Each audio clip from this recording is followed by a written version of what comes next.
Hot girl di internet pergi ke toilet umum. Tak disangka dicegah oleh rekannya. Lalu menuangkan air dinding kepadanya. Dia mengetuk pintu untuk minta bantuan. Tapi tiada siapapun peduli. Pada saat itu, Giang Kuan masuk kamar kecil. Mendengar bunyi ketuk pintu. Buru-buru menyelamatkan gadis itu. Apa kabar? Atau biarkan saya membalas dendam untuk Anda. Tidak perlu. Gadis itu buru-buru lari keluar. Dan menyuruh penjaga mencegah Giang Kuan. Tentu saja baru ke sana, dia udah dicegah. Dia menggunakan kartu bisnis untuk membuktikan identitasnya. Tapi penjaga tidak paham. Apa itu? Sekarang Fan bisa melakukan semuanya. Anda menganggap saya sebagai Fan? Tidak ada cara yang lain, Giang Kuan menelepon untuk minta bantuan.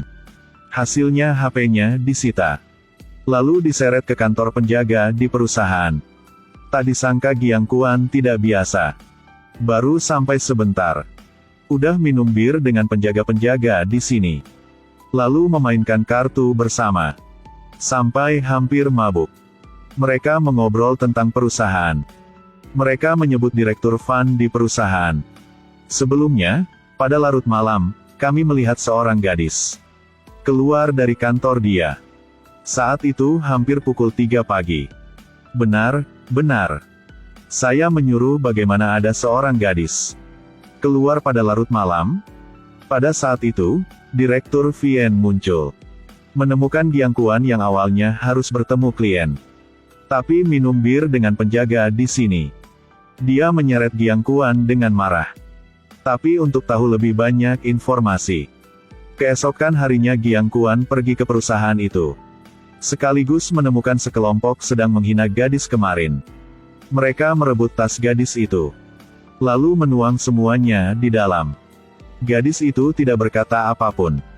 Hanya menjemput semuanya dengan diam-diam. Tapi mereka tetap tidak memaafkan. Mengejek dia menarik direktur Fan. Bahkan gunakan ikan di mangkuk. Lalu menuang ke botol airnya. Giang Kuan menyaksikan semuanya. Sebentar kemudian, gadis itu berniat minum air. Giang Kuan udah mencegah dia. Lihat ikan emas di botol. Gadis sangat terkejut. Giang Kuan bertanya kepada mereka kenapa menghina gadis. Bibi ini dari mana? Khawatir tentang berapa banyak? Pergi. Memanggil penjaga untuk mengusir dia keluar. Tunggulah. Bibi. Giang Kuan segera mengeluarkan kartu karyawannya. Bibi ini analis perusahaan MH. Saat ini bertanggung jawab atas analisis dan pengumuman saham. Untuk pekerjasamaan hiburan Fantin. Giang Kuan berkata akan mengungkapkan hal ini keluar. Juga mengatakan itu akan mempengaruhi daftar perusahaan di bursa saham.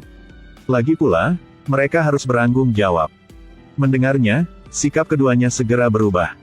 Menjelas bahwa hanya bercanda gadis itu saja. Bercanda, kan? Jadi bolehkah saya juga bercanda dengan kalian? Giang Kuan memarahkan ganti gadis itu. Kemudian memimpin gadis ke kedai kopi.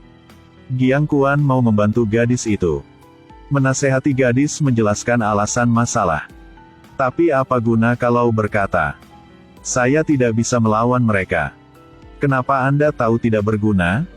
Giang Kuan menasehati gadis berkata kebenaran. Kalau tidak akan terus dihina. Bahkan mungkin ada banyak orang sama. Menjadi korban. Jadi, dia memutuskan berkata. Ternyata beberapa hari yang lalu, Direktur Fan menemui dia. Dan memberikan sebuah kontrak kepada dia. Dia berkata hanya perlu menandatangani kontrak ini. Yakin dia lebih terkenal. Saat dia membaca kontrak. Direktur Fan memasukkan obat ke gelas. Dia tidak tahu sama sekali. Sehingga minum air di gelas itu. Kemudian, Direktur Fan mulai bertindak. Dia pusing sehingga tidak bisa melawan. Fakta bahwa Direktur Fan memperkosanya. Kemudian, Direktur Fan mengancam dia berkali-kali. Tapi dia udah merekam voice. Dan memberikannya kepada Giang Kuan. Tak disangka pertemuan mereka. Udah difoto dan dikirim kepada Direktur Fan. Direktur Fan memanggil Giang Kuan ke kantornya. Meletakkan uang di meja. Berharap Giang Kuan tidak berhubung masalah ini. Tak disangka Giang Kuan udah merekam voice. Lalu meninggalkan. Tapi pergi belum jauh. Maka ada seorang aneh muncul di belakang. Berikan hapmu. Kamu mau tinggal di rumahku, kan? Kita seorang laki-laki dan seorang perempuan. Bagaimana bisa tinggal bersama? Apa laki-laki dan perempuan? Bagaimana kita sebagai laki-laki dan perempuan? Kenapa tidak bisa memanggil sebagai itu? Itu. Juga kaum perempuan. Baiklah, biarkan ia tinggal. Kamu pergi saja. Direktur Vien impoten. Hanya bisa bercerita semua kali dia udah bantu Giang Kuan. Jadi, dia setuju untuk mengucapkan terima kasih kepada Giang Kuan. Direktur Vien dirinya udah memasak makanan yang lezat.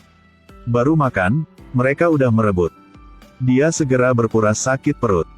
Giang Kuan biarkan dia duduk. Dan berkata bahwa dia akan mencuci piring. Direktur Vien segera sadar. Sekarang Giang Kuan tahu dia ditipu. Pada malam hari, Giang Kuan khawatir tentang kesehatan Direktur Vien. Tidak bisa tidur di sofa. Sehingga memutuskan menyerahkan tempat tidur. Direktur Vien langsung pergi ke kamar. Lalu mengunci pintu. Membuat Giang Kuan tidak berkata apapun. Direktur saat ini. Semuanya menjaga dirinya seperti ini, kah? Sampai larut malam, Direktur Vien keluar dengan diam-diam. Menutupi selimut untuk Giang Kuan. Lalu kembali kamar. Tak disangka Giang Kuan udah bangun.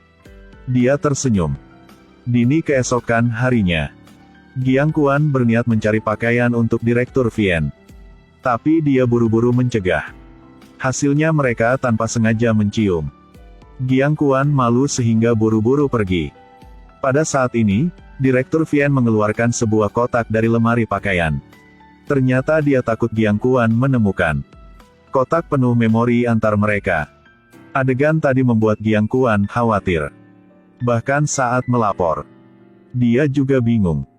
Membayangkan direktur pergi ke tempat dia. Dia tanpa sadar mengerutkan bibirnya. Giang Kuan, apa yang kamu sedang lakukan? Bagaimana mulutmu? Giang Kuan bereaksi dengan cepat. Dia sedang menari tarian ikan makan. Dan menunjukkan kepada semuanya. Hari itu, Direktur Do memimpin Giang Kuan ke taman air.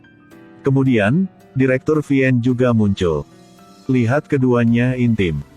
Dia segera menyuruh anak kecil menabrak mereka. Dan berjanji akan membeli permen untuk bocah itu. Bocah segera menabrak Giang Kuan. Berbalik dan bertanya. Paman. Jangan panggil. Anda udah lihat saya menabrak, kan? Direktur Vien terungkap sehingga pergi ke sana untuk salam. Bukankah kamu tidak pergi? Aku pergi ke sini untuk beli ikan. Membeli ikan di taman air. Direktur Vien masih bertengkar.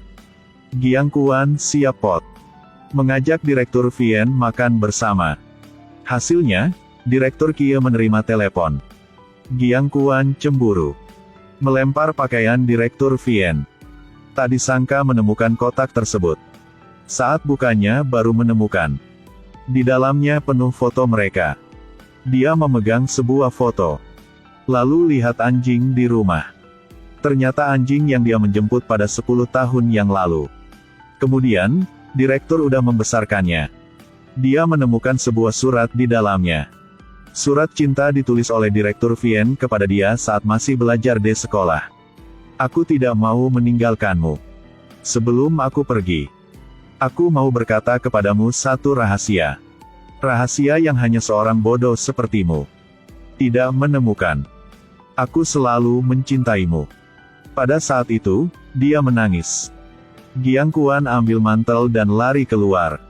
Dia lari di dalam salju. Pergi ke depan Direktur Vien. Tak disangka dia bilang cinta dulu. Giang Kuan. Aku tidak mau tunggu lagi. Vien Soai. Aku mau menangis.